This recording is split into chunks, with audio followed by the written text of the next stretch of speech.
भक्तजनांचे आधारू अखंड स्थितीचा निर्धारू श्रीमंत योगी महाराष्ट्राचा आराध्य दैवत छत्रपती शिवाजी महाराज. आमच्या या राजानं 6 जून 74 सालामध्ये 1674 सालामध्ये छत्रपती म्हणून शिवराज्याभिषेक केला आणि या शिवराज्याभिषेकाला आज 350 वर्ष पूर्ण होत आहेत. आमचा राजा किती महान होता हे संपूर्ण जगाला माहीत आहे. आजही शिवाजी महाराजांचं नाव ऐकलं की आपसुकच तोंडातनं जय येतं. अनेक शिवभक्त हे फक्त महाराष्ट्रातच नाही तर जगभरात आपल्याला पाहायला मिळतात. याच 350 वर्षांच्या राज्याभिषेक सोहळ्याच्या निमित्तानं आपल्यासोबत बोलण्यासाठी शिवव्याख्याते शिवाजी देसाई सर आपल्यासोबत आहेत. सर, तुमचं सर्वप्रथम खूप खूप स्वागत आहे. नमस्कार. नक्कीच सर, जसं शिवाजी महाराजांचं नाव घेतलं की आपसुकच अभिमानानं छाती फुलून येते, गर्वानं मान उंचावते. त्या नावातच ती एक जादू आहे किंवा आमचा राजा तसाच होता असं म्हणायला हरकत नाही. शिवराज्याभिषेकाचं औचित्य असलं, 350 वर्ष राज्याभिषेकाला झाली तरी पण 44 वर्षापूर्वी आमच्या राजानं जे काही केलं म्हणजे अगदी रायरेश्वराच्या शपथेपासून राज्याभिषेकापर्यंत हा जो काळ होता हा खऱ्या अर्थानं या 350 वर्ष ज्या क्षणाला आज होत आहेत त्याचं सगळं जे काही यज्ञकुंड असेल किंवा जे काही त्याग समर्पण अनेक मावळ्यांचं आहे, छत्रपती शिवाजी महाराजांचा आहे.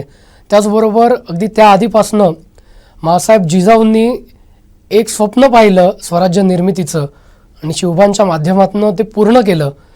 अगदी शहाजीराजेंनी सुद्धा त्यात त्यांना सहकार्य केलं होतं. तर मला आजच्या या निमित्तानं तुम्हाला विचारायचं आहे की 44व्या वर्षी राज्याभिषेक झाला, पण या 44 वर्षाच्या आधीपासून म्हणजेच रायरेश्वराच्या शपथेपासून तो अगदी राज्याभिषेकापर्यंतचा हा प्रवास नेमका कसा होता तुमच्या दृष्टिकोनातनं?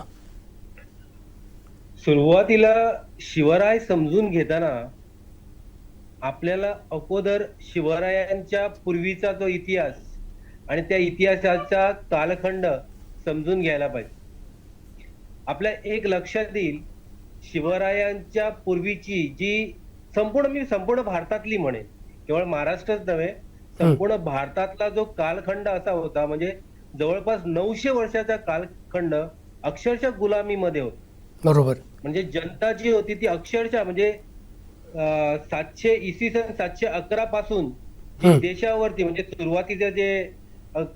सुरुवातीची जी आक्रमण झाली त्या कालखंडामध्ये, जे विदेश मुघल आले, बाकीचे सगळे आले आणि ह्यांनी ज्या पद्धतीने आक्रमण करून इथे अनवाईत अत्याचार केले आणि त्या अत्याचारामध्ये जनता अक्षरशः पिचलेली होती. बरोबर. जनतेला कोणीच वाली नव्हता, असं सिच्युएशन होतं. आणि हे सिच्युएशन असताना एक योजना ठरवण्यात आली, वास्तव बघायला गेलं तर, की कुठेतरी ह्याला प्रतिकार केला पाहिजे. आणि जर प्रतिकार नाही केला तर इथली जी संस्कृती आहे, इथली जी मूळ संस्कृती आहे ती मूळ संस्कृतीत नष्ट होऊन जाईल. म्हणजे इथला जो मूळ हिंदू समाज आहे हा समाजच नष्ट होऊन जाईल. आणि त्यासाठी खरं म्हणजे एक योजना ठरवण्यात आली. मी म्हणतो तुम्ही असा विचार करा की शिवरायांनी जेव्हा रायरेश्वरावरती शपथ घेतली त्या कालखंडामध्ये शहाजीराजे कुठे आहेत? बरोबर. शहाजीराजे दुसऱ्याच्याकडे चाकरी करत आहेत, दुसऱ्याच्याकडे नोकरी करत आहेत, लक्षात घ्या. आणि त्या कालखंडामध्ये शहाजींचा सुपुत्र बरोबर स्वराज्याची शपथ घेतो, लक्षात घ्या. त्यांनी शपथ घेतली, लक्षात घ्या, रायरेश्वरावरती शपथ घेतली की मला स्वराज्य उभं करायचं आहे. काही साधन सामग्री नाहीये, साधन सुविधा नाहीये, जेमतेम 1000 मावळे सोबत आहेत आणि त्या मावळ्याला घेऊन ते स्वराज्याची शपथ घेतात. आणि स्वराज्याची शपथ घेतात याचाच अर्थ त्यांच्या पाठीमागे कोणतरी आहे. जेव्हा ते पुण्यामध्ये असतात म्हणजे वयाच्या 12व्या ते 15व्या वर्षाच्या कालखंडामध्ये, म्हणजे वयाच्या 14व्या वर्षी त्यांनी स्वराज्याची शपथ घेतली आणि वयाच्या 12व्या ते 15व्याच्या वर्षी पुण्यामध्ये आहेत, तेव्हा त्यांच्यासोबत अष्टप्रधान मंडळ आहे शिवरायांच्या सोबत. म्हणजे त्याचा अर्थ असा आहे. आणि त्यावेळेला शहाजीराजे कुठे आहेत? बेंगलोरला आहे, लक्षात घ्या. आणि त्यावेळी कसं आहे की शहाजीराजांना देखील वाटलं होतं आणि जिजामातेला देखील वाटलं होतं की स्वराज्य उभं केलं पाहिजे आणि ते कोणाच्या माध्यमातून उभं केलं पाहिजे? तर आपल्या सुपुत्राच्या माध्यमातून उभं केलं पाहिजे. त्यासाठी त्यांनी एक सुनियोजित योजना म्हणजे त्यावेळी पुणे संपूर्णपणे बेचिराग झाले होते. हम्म. सुरुवातीला शहाजी महाराज निजामशहाकडे होते, बरोबर. नंतर ते आदिलशहाकडे आले आणि आदिलशहाच्या जहागिरीमध्ये ही म्हणजे आदिलशहाच्या ताब्यात पुणे होता आणि पुणे जहागिरी म्हणून शहाजी राजांना दिली होती आणि शहाजी महाराजांनी ती शिवाजी राजांकडे सुपूर्द केली होती. लक्षात घ्या. बरोबर. म्हणजे एक तुम्ही लक्षात घ्या, शिवाजी महाराजांचं त्यावेळेचं वय किती आहे, म्हणजे 12 ते 15 वर्ष. बरोबर. 12 ते 15 वर्षाच्या वयामध्ये शहाजीराजे ठरवतात की नाही, माझ्या मुलाने तिथे गेलं पाहिजे, मुलाने शिकलं पाहिजे, काय आहे. मग शिवाजी महाराज काय करतात, शिवाजी महाराज पुणे नेमकं कसं बेचिराग झालाय त्याचा 12 वर्षाचा मुलगा अभ्यास करतो, बरोबर. आईला सोबत घेतो. तिथलं मंदिर उद्ध्वस्त झालंय, मंदिर उभं करतात, तिथे शेती उभी करतात. बरोबर. आजची जी पाणी अडवा पाणी जिरवा योजनेची संकल्पना आहे ही त्या कालखंडामध्ये शिवरायांनी पुण्यामध्ये रुजवलेली आहे, हे लक्षात घ्या. आणि त्या कालखंडामध्ये ते काय करतात तर जनतेमध्ये एक विश्वास निर्माण करतात, लक्षात घ्या. आणि असा विश्वास निर्माण करतात की म्हणजे त्या कालखंडामध्ये पुण्यामध्ये एक पाटील होता, त्या पाटलाने एका महिलेची बदली केली होती आणि त्या पाटलाचा चौरंग करतात शिवाजी महाराज, बरोबर.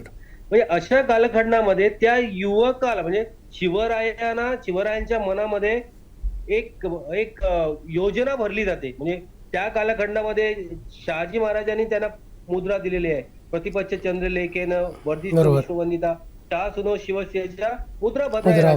मुद्राचा अर्थच काय आहे की शिवराय तुला एक विश्ववंदित, विश्वाला वंदनीय असं तुला स्वराज्य उभं करायचं आहे. म्हणजे ज्या वेळी शिवराय ते मुद्रा उठवतील त्यावेळी लक्षात येईल शिवराय. म्हणजे याचाच अर्थ असा आहे की स्वराज्यासाठी एक नियोजन तयार करण्यात आलं होतं आणि त्यासाठी शहाजी राजे देखील तयारीमध्ये होते. हे आपण या ठिकाणी पहिल्यांदा लक्षात घेतलं पाहिजे. आणि तो जो कालखंड आपण बघितला म्हणजे जवळपास 900 वर्षाचा संपूर्ण भारतातला कालखंड मी म्हणेन, केवळ महाराष्ट्रातला 350 वर्षाचा कालखंड नव्हे गुलामीचा, की संपूर्ण भारतातला जर कालखंड आपण जर बघितला आणि त्या कालखंड अन्वय म्हणजे अत्याचार कसे झाले होते, अत्याचार अक्षरशः मुंडकी चाटली जात होती, स्त्रियांवरती अत्याचार केले जात होते, लग्न कोणाची म्हणजे हिंदूंची लग्न व्हायला देत नव्हते, हिंदूंची वेगवेगळ्या प्रकारे बाटवाबाटवी केली जायची, त्यांना मंदिरं बनवण्यात येत होते. असे अनेक प्रकारे अत्याचार. म्हणजे इथे मंदिरं म्हणजे मी ते सगळा इतिहास तुम्हाला सांगत नाही, मंदिरं उद्ध्वस्त केली जायची. म्हणजे काशी उद्ध्वस्त केलं, आपला सोमनाथ उद्ध्वस्त केला, अशा अनेक गोष्टी होत होत्या या ठिकाणी. आणि हे सगळं होत असताना महाराष्ट्रामध्ये एक मुलगा उठतो आणि म्हणतो की हो मला स्वराज्य उभं करायचं आहे. म्हणजे बरोबर. किती पातळ्या होत्या त्या कालखंडामध्ये. तुम्ही औरंगजेबाला बघा, बरोबर. औरंगजेबा बघायला गेलं तर आशिया खंडातला सर्वोच्च त्याला राजा म्हणायचे, बरोबर, बादशाह म्हणायचे त्या कालखंडामध्ये. कुतुबशाहीकडे बघा, निजामाकडे बघा, मग बाकीचे तुम्ही बघा, डच बघा, इंग्रज बघा, फ्रेंच देखील बघा आणि पोर्तुगीज देखील बघा, हे सगळे आजूबाजूला उभे आहेत. आणि एक मुलगा स्वराज्याचं स्वप्न बघतो. म्हणजे हे स्वप्न देखील बघणे हीच मुळात दैदिप्यमान, हाच मुळात दैदिप्यमान विचार आहे. आणि खरं म्हणजे हा विचार आज लोकांसमोर जाणे गरजेचं आहे, बरोबर, असं मला वाटतं. नक्कीच. आम्ही म्हणतो नेहमी की सामर्थ्य आहे चळवळीचे जो जे करीलच आहे अंजी.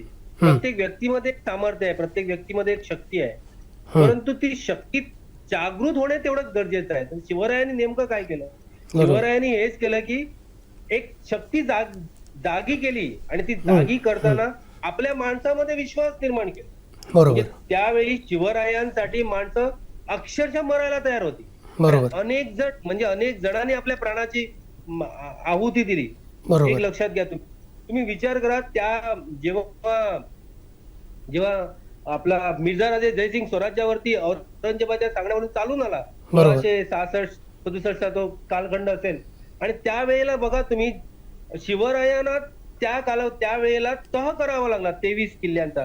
23 किल्ले द्यावे लागले, बरोबर, 23 किल्ले द्यावे लागले. म्हणजे अशी परिस्थिती निर्माण झाली की आता नेमकं काय करावं. पण त्यावेळी सुद्धा जेव्हा शिवाजी महाराजांना आग्र्याला जावं लागलं, त्या वेळेमध्ये इकडे स्वराज्य कोण चालवत होतं, जिजामाता चालवत होती, बरोबर. मला सांगायचा यामागचा मुद्दा हा आहे की प्रत्येक गोष्टीमध्ये एक नियोजन. बरोबर. म्हणजे महाराष्ट्रातून जर आग्र्याला जावं लागलं तर मला वाटतं 20 ते 24 दिवस लागतात त्या कालखंडात. मी त्या कालखंडाचा बोलतो. बरोबर. आणि त्या बरोबर. कालखंडामध्ये ते आग्र्याला जातात. आग्र्याला गेल्यानंतर त्यांना पंचहजारी सरदारकीच्या रांगेमध्ये उभं केलं जातं.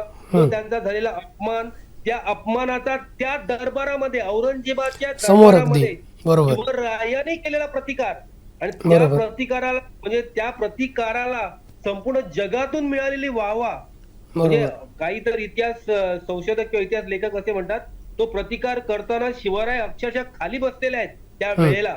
ज्यावेळी औरंगजेबाच्या दरबारामध्ये ती सगळ्यांनी किल्लत जायचं, चालून आली होती. बरोबर.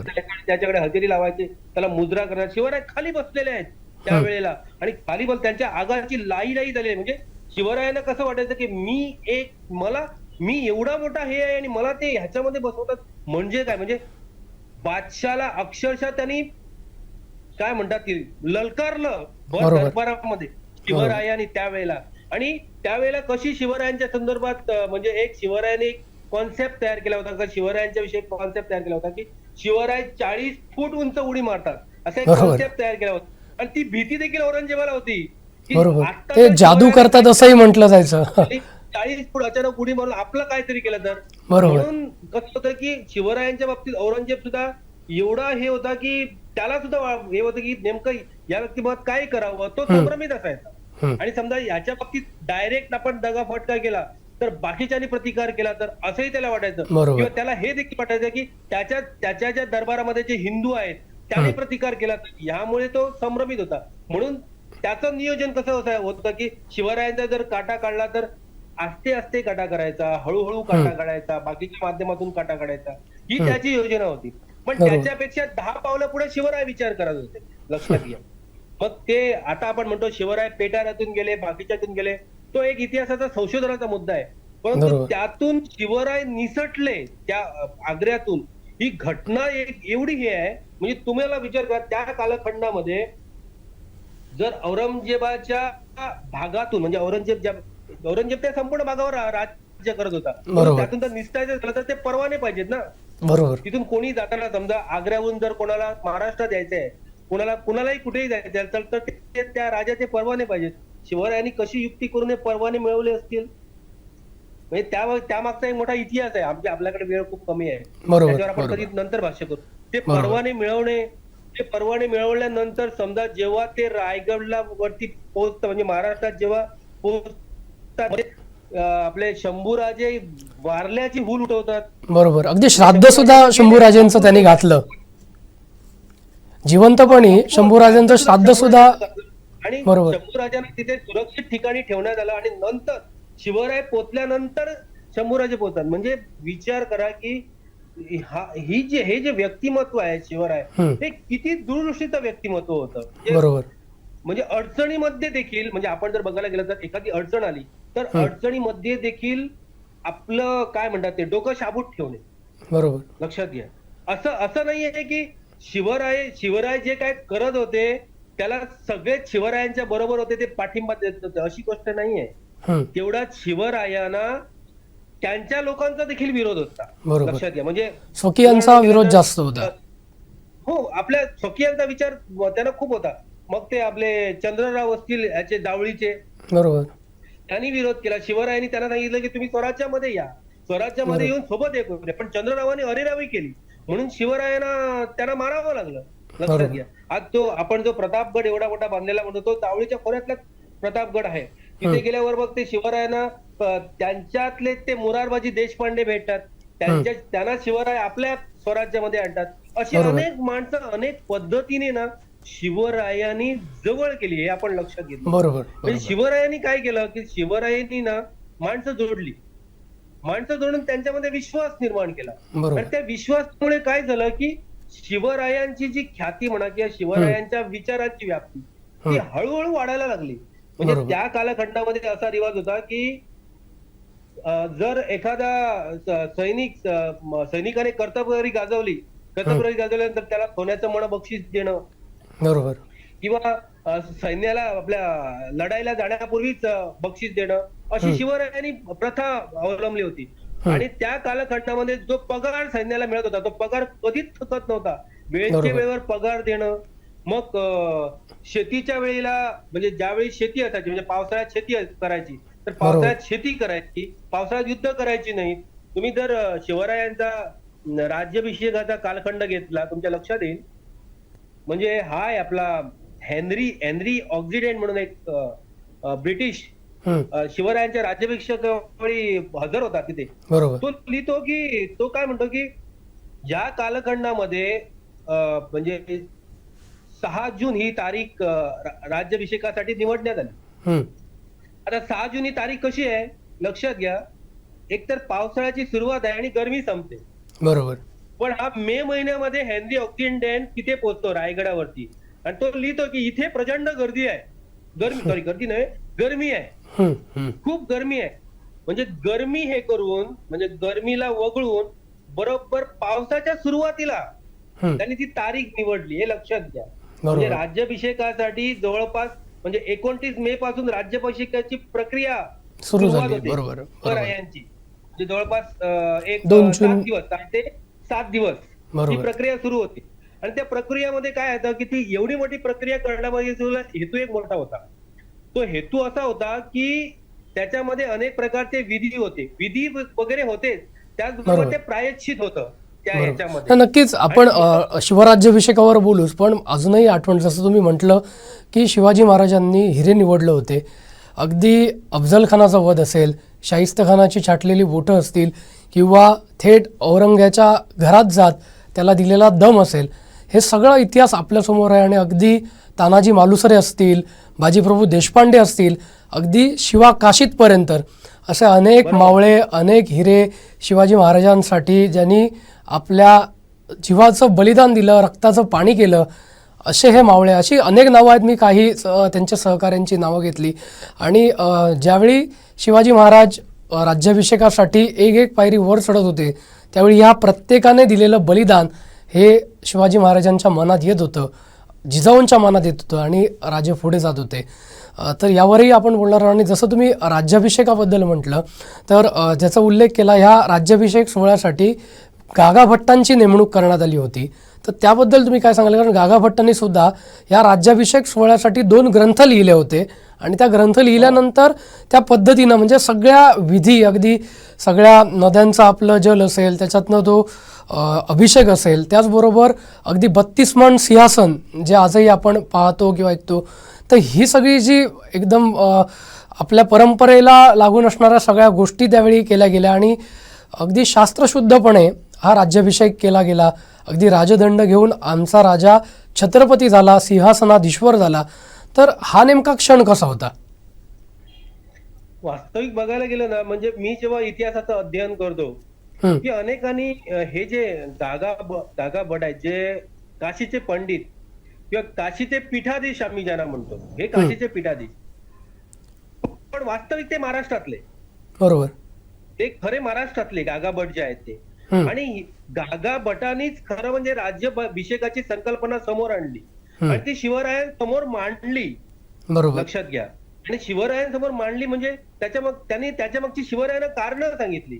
त्यांनी हे सांगताना शिवरायांना त्यांनी सांगितलं की तुम्ही एवढी मोठी सगळी युद्ध केलेली आहेत, तुम्ही एवढी मोठी युद्ध जिंकलेला आहात, पण त्याला एक काय म्हणतात ते, त्याला एक अधिष्ठान पाहिजे या सर्वाला आणि त्याला जागतिक मान्यता पाहिजे. बरोबर. ती मान्यता जर हवी असेल आणि ती मान्यता कशासाठी पाहिजे तर इतिहासच आपला असेल असा आहे की तो इतिहास अक्षरशः त्या इतिहासामध्ये आपण आपली जी रयत आहे ती गुलामीमध्ये पिसलेली होती आणि त्याला कुठेतरी एक नेतृत्व पाहिजे. पण त्या नेतृत्वाला अधिष्ठान काय आहे तर त्या नेतृत्वाला अधिष्ठान म्हणजे राज्याभिषेक.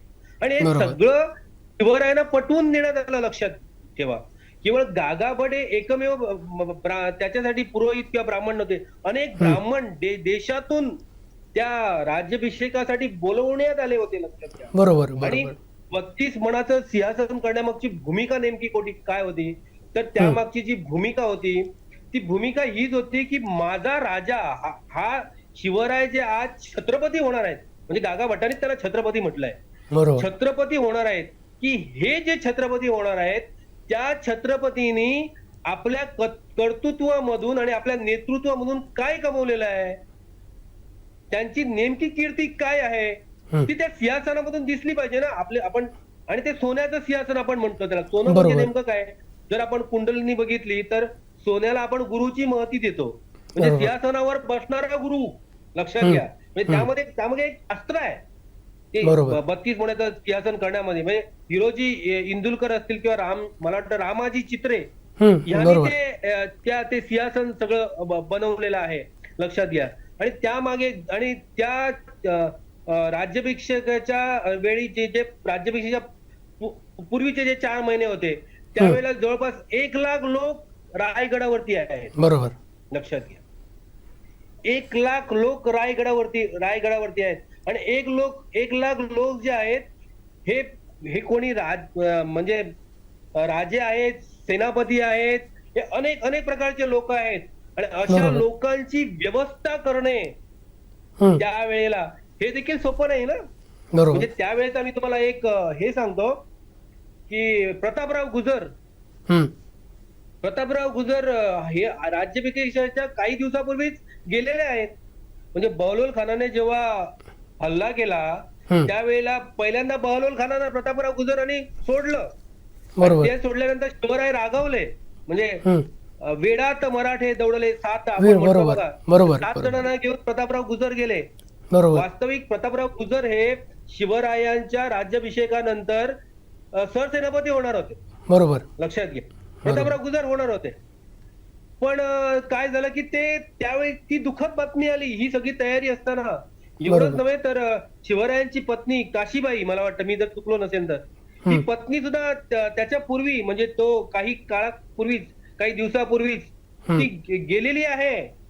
तिचे 12 दिवस म्हणजे ही काय म्हणतात ती राज्याभिषेकाची तयारी सुरू असताना, लक्षात घ्या, ते 12 दिवस काही करता आलेलं नाहीये तिच्या मृत्यूनंतर. म्हणजे असे अनेक प्रसंग त्यावेळेला आले शिवरायांवरती हे सगळे करत असताना, लक्षात घ्या. तेवढी गोष्ट सोपी नव्हती शिवरायांसाठी हे सगळं करणं. आणि या सगळ्या याच्यातून सर्व प्रकारचे धार्मिक विधी, म्हणजे अनेक प्रकार, ते धार्मिक विधी बोलण्याला 1 तास लागेल. बरोबर.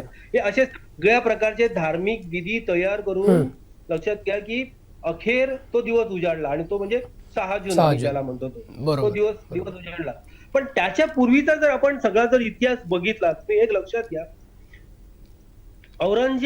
औरंगजेब सोडून द्या, आपला अफजल खान जेव्हा याच्यावरती, आता नुकताच उल्लेख केला, अफजल खान जेव्हा स्वराज्यावरती चालून आला, बरोबर. अफजल खान केवढा मोठा धिप्पाड होता. म्हणजे काही इतिहासकार म्हणतात की त्याचं वजन 350 किलो होतं.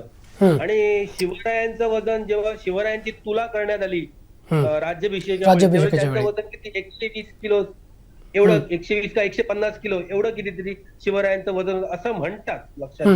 पण हा 350 किलो वजनाचा अफजल खान येतो स्वराज्यावरती चालून. बरोबर. तो येताना सगळी मंदिरं मंदिरं बरोबर. त्याच्यापूर्वी त्याच्या ज्या काही बायका होत्या त्या बायकांचं तो कत्तल करतो. आणि तो त्या एका बावळीमध्ये त्यांना सगळ्यांना खालतो, पुरतो आणि तो येतो चालून. आणि तो चालून येताना त्याला खूप मोठा अहंकार असतो. पण शिवराय एवढे युक्त नसतात की शिवराय त्याला जवळ आणतात, लक्षात घ्या. शिवराय आपण घाबरल्यानंतर नाटक करतात, प्रतापगडाच्या पायथ्याशी आणतात. आणि शिवरायांना माहिती आहे की त्याच्यासोबत सय्यद बंडा आहे. हा सय्यद बंडा 8 फूट उंचीचा उडी मारतो, हे शिवरायांना माहिती आहे.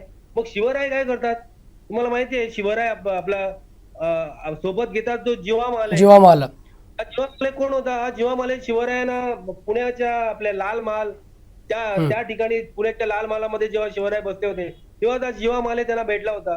आणि या जिवामालाला बघताना जिवामाला त्यावर दानपट्टा करायचा, उड्या मारायचा, हे शिवरायांनी त्याला हेरलं होतं. आणि या जिवामालेला शिवरायांनी फक्त तो दानपट्ट्या चालवणे आणि उड्या मारणे एवढंच काम दिलं होतं. आणि बरोबर त्यावेळेला शिवराय त्याचा वापर करतात. म्हणून म्हणतो आपण होता जीवा म्हणून वाचला शिवा. बरोबर. ही सुद्धा एक हे आहे. आणि बरोबर तो सय्यद बंडा जेव्हा उडी मारतो शिवरायावरती त्याच वेळी तो त्याचा हात छाटतो, लक्षात आलं. आणि मग तिथे तो कृष्णाजी भास्कर कुलकर्णी त्याचा पण वध शिवराय करतात त्यावेळेला. मग संभाजी कावजी बाकीचे सगळे हे फक्त औरंगजेबाचा तो सगळा इतिहास आहे तुम्हाला. बरोबर. खूप मोठा इतिहास आहे. नक्कीच शिवराज्याभिषेकाबद्दल बोलत असताना अगदी शिवराज्याभिषेक झाला, तुम्ही म्हटलं अनेक संकटं आली, पण शिवराज्याभिषेक झाल्यानंतर सुद्धा एक संकट आलं, महाराजांचा आधार हरपला. मी जर बरोबर म्हणत असेल तर ज्या बरोबर आहे. जिजाऊंनी स्वराज्याचं स्वप्न पाहिलं आणि साकार केलं, अगदी काही दिवसातच जिजाऊंसारखा आधार गेला आणि महाराज खऱ्या अर्थानं कुठेतरी खचले असं म्हणायला हरकत नाही. त्या क्षणाबद्दल काय सांगाल? हो, तो म्हणजे मी जेव्हा माझ्या जेव्हा वाचनात आलं, जिजामाता जेव्हा गेल्या तेव्हा महाराज प्रचंड खचले होते. म्हणजे जिजामाता गेल्या त्या ठिकाणी तब्बल 40 दिवस महाराज जा ये करत होते, तिथे बसत होते. म्हणजे जिजामातेशी त्यांचं जे एक नातं होतं बघा, ती बरोबर. आई होती त्याबद्दल हे नाही.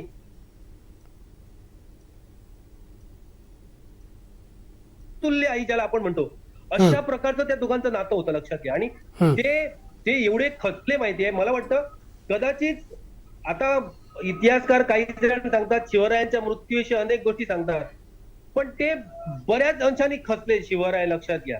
हम्म. आणि कधी म्हणजे असं त्यांना की आता नेमकं काय करावं हे त्यांना सुचत नव्हतं. म्हणजे शिवराय हे अनेक गोष्टींसाठी जिजामातेचा सल्ला घ्यायचे, बरोबर. लक्षात घ्या. अनेक गोष्टींसाठी ते सल्ला घ्यायचे. म्हणजे ज्या बरोबर. ज्या वेळी शिवराय आपल्या किंवा आपली स्वराज्याची राजधानी सोडून बाहेर जायचे किंवा अनेक ते युद्धावरती जायचे किंवा बाकीचे तह करण्यासाठी जायचे, त्यावेळेला स्वराज्याची देखभाल कोण करायचं? जिजामाता जिजामाताच करत करायचं. होती. बरोबर. आणि अशा वेळेला जेव्हा तो आधार हरपला, त्यावेळेला माणसाला आणि आधार केव्हा हरपला? स्वराज्याची निर्मिती झाली आणि आता स्वराज्याचा विस्तार करायचा आहे, बरोबर. स्वराज्य पुढे न्यायचं आहे. एक लक्षात घ्या, आम्ही म्हणतो दिल्लीचा तख्त राखितो मराठा. बरोबर. म्हणजे शिवरायांची मुळातच शिवरायांनी दिल्ली काबीज करण्याचं स्वप्न बघितलं होतं, हम्म. लक्षात घ्या. आणि ते दिल्ली काबीज करायला पाहिजे. समजा शिवराय जर दिल्लीपर्यंत पोहोचले पाहिजे किंवा शिवराय जर संपूर्ण भारतभर पोहोचले पाहिजे, तर इथे स्वराज्य राखणारी विश्वासू व्यक्ती त्यांना हवी होती. बरोबर. आणि हा विचार त्यांच्या सतत मनामध्ये हे करत होता. कारण त्यावेळी शंभूराजे सुद्धा खूप लहान होते. बरोबर. आणि तो वादही आपल्याला माहिती आहे शंभूराजांचा आणि बाकीचं बरोबर. सगळं माहितीये. आणि या सगळ्या गोष्टीमुळे शिवराय प्रचंड खचले होते आणि त्याच्यातून ते मग नंतर सावरले अशातली गोष्ट नाहीये, लक्षात घ्या. त्याच्यातून नंतर ते सावरले आणि मग त्यांनी पुढे स्वराज्य जो विस्तार करण्याचा म्हणजे कुतुबशहाकडे आले. कुतुबशहा बरोबर तुम्हाला माहितीये दक्षिणेची मोहीमच आखली त्यांनी. हे केलं ते, या सगळ्या गोष्टी आहेत. नक्कीच. आज तुम्ही शिवव्याख्याते आहात. आज 350 वर्ष आमच्या राज्याच्या राज्याभिषेकाला होत आहेत. थोडंसं राज्यशाही आणि लोकशाही, आज आपण लोकशाही अनुभवतोय. अनेक नेते आपले आहेत, अगदी देशाचं नेतृत्व करतायत, आपल्या राज्याचं नेतृत्व करतायत. आजही आमच्या इथल्या कुठल्याही समाजाच्या कुठल्याही धर्माच्या स्त्रीवर खुलेआम अन्याय होत आहेत, अत्याचार होत आहेत, बलात्कार होत आहेत. कुठल्याही धर्माची स्त्री असली तरी ती शेवटी स्त्री आहे. आमच्या राजानं जी शिकवण दिली ती स्त्रीचा सन्मान करणारी आहे. शिवाजी महाराज हे उत्तम प्रशासकसुद्धा होते. ज्या पद्धतीनं त्यांनी रयतेचं रक्षण करण्यासाठी योजना आखल्या, तुमच्या मगाशा बोलण्यातनं सुद्धा अनेक योजना तुम्ही सांगितल्या, तर एक उत्तम प्रशासक म्हणून पण शिवाजी महाराज होते. तुम्ही शिवाजी महाराज अभ्यासलेले आहेत. आजच्या राजकारण्यांना काय सांगाल? शिवाजी महाराजांचे कोणते गुण त्यांनी घेणं गरजेचं आहे? ही सगळी राजकीय नेते मंडळी, सगळे राजकीय पक्ष शिवाजी महाराजांचं नाव घेतात, शिवाजी महाराजांचा नावाचा उपयोग करून घेतात, पण महाराजांचे विचार हे नेते मंडळी कुठेतरी जपताना दिसत नाही आहे. त्यावेळी कलम नव्हती, कायदे नव्हते, तरी सुखी होती प्रजा. कारण सिंहासनावर बसला होता माझा राजा असं म्हटलं जातं. आज माझा राजा नाही आहे, त्यामुळे आज कलम कायदा सगळं आहे, पण इथल्या जनतेवर, इथल्या महिलांवर अन्याय अत्याचार खुलेआम होत आहेत. तर तुम्हाला काय वाटतं? तुमचा प्रश्न खूप सुंदर आहे. परवाच्या दिवशी मी शिवराज्याभिषेकानिमित्त गोव्यात एका ठिकाणी व्याख्यानाला होतो. त्यावेळी मी असं विधान केलं होतं की शिवरायांची राजनीती भारतीय राजकारणात येणे खूप गरजेचं आहे. त्याचं मी तुम्हाला कारण सांगतो. ते असं आहे की शिवरायांनी जनतेमध्ये पहिल्यांदा विश्वास निर्माण. बरोबर. आजच्या राजकीय नेत्यांनी देखील जनतेमध्ये अगोदर विश्वास निर्माण करणे गरजेचं आहे. लोकशाही तत्वामध्ये आपण म्हणतो की लोकशाही जेव्हा आपल्या राष्ट्रामध्ये आहे तेव्हा जो राष्ट्राचा प्रमुख असेल किंवा जो कोणी राजनेता असेल तो वास्तविक लोकशाहीमध्ये जनतेचा सेवक असतो. बरोबर. नेता ही नंतरची गोष्ट आहे, तो सेवक असतो. आणि त्याने तो जेव्हा सेवकाच्या भूमिकेमध्ये जगतो किंवा सेवकाच्या भूमिकेमध्ये जनतेची सेवा करतो, तेव्हा जनतेचं आणि त्याचं नातं हे नेहमी अतूट असतं. हम्म. हे वास्तव आहे. परंतु तो सेवक न होता नेतेगिरी करायला लागला आणि नेतेगिरी करत असताना तो स्वतःलाच जेव्हा श्रेष्ठ समजायला लागतो तेव्हा हम्म. लोकशाहीला काय किंमत नसते लक्षात घ्या. बरोबर. शिवराय त्या कालखंडामध्ये राजे होते, बरोबर. कारण त्या कालखंडात तसा होता. पण त्या राजेशाहीमध्ये लोकशाही पद्धत होती. हम्म. अनेकांना स्वतःची भूमिका मांडायला मिळत होती लक्षात घ्या. इव्हन तुम्ही जर बघत असाल की शिवरायांनी जेव्हा त्यांच्या कालखंडामध्ये निवाडे केले, ते निवाडे करत असताना त्यांनी बाजू मांडायला दिली त्यांना. बरोबर. बाबा तुम्ही असं चुकलात, ते का चुकलात सांगा, आणि नंतरच निवाडे केले. हम्म. लक्षात घ्या. असे डायरेक्टली कोणी सांगितलं म्हणून निवाडे केले नाही. आणि ते बरोबर. करण्यासाठी शिवरायांचा एक दरबार होता, हम्म. ती कायद्याची प्रक्रिया होती. लक्षात घ्या. शेतसाऱ्याच्या बाबतीत शिवरायांनी लागून दिलेले नियम, बरोबर. समजा पूर आला, कुठे काय म्हणतात ते भूकंप झाला, हम्म. त्यावेळेला काय करत होते शिवराय? शेतसारा माफ करायचे. बरोबर. लक्षात घ्या. एवढंच नव्हे तर एक शिवरायांच्या राजकीय व्यवस्थेची एक ब्रीदवाक्य होतं की माझ्या रयतेच्या देठास देखील माझी रयत शेतामध्ये जे धान्य उगवतं त्या धान्याच्या देठास देखील पाय लागता कामा नये. बरोबर. म्हणजे काय? जेव्हा ते सैन्य त्या समजा शेत आहे आणि तर त्या सैन्याने शेतातून जाता कामा नये, उगवतं शेत आहे तर शेतातून जाता कामा नये, शेताची नासधूस होता कामा नये, दुसऱ्या वाटेने चला. बरोबर. म्हणजे या छोट्या छोट्या गोष्टी शिवराय जपायचे. लक्षात घ्या. आणि या छोट्या छोट्या गोष्टी जर आजच्या राजकीय नेत्यांनी जपल्या आणि जनतेमध्ये एक वेगळ्या प्रकारचा विश्वास निर्माण केला हम्म. तर काय आहे की लोक त्यांना डोक्यावर घेतील. बरोबर. लोक त्यांना कधीच देणार नाहीत. लक्षात बरोबर. घ्या. आज आम्ही शिवरायांना डोक्यावर घेऊन का नाचतो? आज आम्ही शिवरायांच्या विचारांना डोक्यावर का घेतो? की आम्हाला माहिती आहे तो कालखंडात असा होता की त्या कालखंडामध्ये पारतंत्र्य होतं, बरोबर. स्वातंत्र्य नव्हतं. पण त्या पारतंत्र्याच्या कालखंडामध्ये देखील शिवरायांनी विश्वास निर्माण केला. आज स्वातंत्र्य आहे. आपण बरोबर. 1947 साली स्वतंत्र झालेलो आहोत. हम्म. पण स्वतंत्र होऊन देखील आपल्याला आपल्या देशामध्ये आपले विचार मांडण्यासाठी देखील असं कधी कधी विचार करावा लागतो की मी विचार मांडताना कुणाला काय वाटेल. बरोबर. त्याला स्वातंत्र्य म्हणत नाही.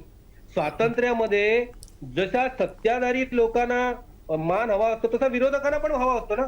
बरोबर. कारण लोकशाहीच्या तत्वामध्ये सत्ताधाऱ्यांना विरोधकच वटणीवर आणू शकतात. बरोबर. लक्षात ठेवा.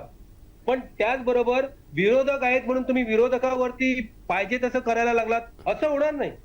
कारण विरोधक हा लोकशाहीमध्ये तुमचा विरोधक आहे, तो वैयक्तिक तुमचा विरोधक नाही, हे लक्षात घेतलं पाहिजे. बरोबर. तो विरोध कशासाठी पण विरोधकांनी देखील हे लक्षात ठेवलं पाहिजे. विरोधकांनी विरोधासाठी विरोध करता कामा नये. लक्षात घ्या. बरोबर. नको त्या गोष्टीचा विरोध आणता कामा नये. देशाची हितकारक गोष्ट असेल आम्ही बरोबर जाऊ, सगळ्यांना सोबत घेऊन जाऊ, बरोबर. हे यायला पाहिजे ना. लक्षात ठेवा. पक्षांचे विचार वेगवेगळे असतील, परंतु जेव्हा आपण राष्ट्र म्हणून पुढे जातो किंवा राष्ट्राचा एक आपण विचार म्हणून घेऊन पुढे जातो तेव्हा आपण सगळे राष्ट्र म्हणून एक आहोत. कारण आपण सगळेजण कोण आहोत तर आपण या भारत भूमीचे सुपुत्र आहोत. आपण एकाच मातेची लेकर आहोत. आपल्यामध्ये काय आहे की आपल्यामध्ये विचार विविध असतील, कारण विविधतेने नटलेला हा देश आहे, त्याबद्दल काही हे नाही. देश जरी विविधतेने नटलेला असला तरी आपल्याला देशाचा विकास करताना एक संघ होऊन करायला पाहिजे. म्हणून कसं आहे की ह्याला तुडवलं, त्याला हे केलं, हे असं घेऊन न होता ओके, ज्या गोष्टीसाठी विरोध करायचा आहे, समजा जर सत्ताधारी चुकत आहेत देशाचं राजकारण करताना किंवा देशाला पुढे घेऊन जाताना सत्ताधाऱ्यांकडे चूक होत आहे, विरोधकांनी विरोध केलाच पाहिजे. बरोबर. नक्कीच एक जाता जाता एक शेवटचा प्रश्न. तुम्ही स्वतः शिवव्याख्यात्यात, शिव अभ्यास तुम्ही केलेला आहे, शिवाजी महाराजांचा सगळा कालखंड तुम्ही अभ्यासलेला आहे. आज 350 वर्ष ही राज्याभिषेकाला पूर्ण होत आहेत. एक अभिमानाचा दिवस प्रत्येक मराठी माणसासाठी, प्रत्येक महाराष्ट्रातल्या जनतेसाठी आणि छत्रपती शिवाजी महाराजांना मानणाऱ्या प्रत्येकासाठीच हा अभिमानाचा दिवस आहे. शिवव्याख्याते म्हणून आज तुमची भावना काय? खरं म्हणजे कसं आहे की हा 350 वर्षाचा जो काळ, 350 वर्ष झालेली आहेत आणि आज आम्ही 350 वर्ष साजरं करतोय. माझं मत असं आहे की मला आनंद होतोय 350 वर्ष साजरं करत असताना. परंतु त्याचबरोबर मला एका गोष्टीचं दुःखही वाटतं. ते दुःख हे आहे की आम्ही छत्रपती शिवरायांच्या जयंत्या किंवा 350वे हे जे राज्याभिषेकाचं वर्ष आहे ते केवळ साजरं करायला पाहिजे म्हणून साजरं करता कामा नये. बरोबर केवळ फेटे बांधले, दिखाऊगिरी केली म्हणून आपण ते करता कामा नये. बरोबर तर तो विचार आपल्या अंगामध्ये यायला पाहिजे. लक्षात ठेवा. आपण बरोबर. घोषणा खूप करतो, आपण घोषणा खूप देतो, शिवाजी महाराजची जय सगळेजण म्हणतात, पण बरोबर. शिवराय हे घोषणापुरते मर्यादित उरता कामा नये. माझं बरोबर. तर एवढंच म्हणणं आहे, माझं तर एवढंच सांगणं आहे की प्रत्येक घराघरामध्ये शिवराय वाचले गेले पाहिजे. बरोबर प्रत्येक घराघरात शिवराय समजले पाहिजे. लक्षात ठेवा. हम्म. जोपर्यंत मी असं म्हणतो की मी आज शिवरायांसारखा होऊ शकणार नाही, कारण आजचं युग बदललेलं आहे. बरोबर परंतु शिवरायांच्या विचारांचा एक जरी कण घेऊन मी तो माझ्या जीवनामध्ये आत्मसात करण्याचा प्रयत्न केला आणि आजच्या युगाप्रमाणे त्याचा अवलंब केला, तर निश्चितच थोडं का होईना आपण या देशासाठी, राष्ट्रासाठी काहीतरी करू शकतो. शेवटी बरोबर. काय आहे, शेवटी स्वामी विवेकानंद सांगतात तसं, शेवटी माणसाला देता आलं पाहिजे. बरोबर शेवटी आपल्याला आपण या सृष्टीमध्ये आलेलो आहोत, ते आपण सगळं ऋण घेऊन आलेलो आहोत. हम्म. माझं यामध्ये काहीच नाहीये, परंतु मी जाताना थोडं काही जरी देऊन गेलो या सृष्टीसाठी, तेवढं बरोबर. देखील खूप पुरे आहे आणि ते आपल्याला शिवरायांच्या विचारातून घेत आहे.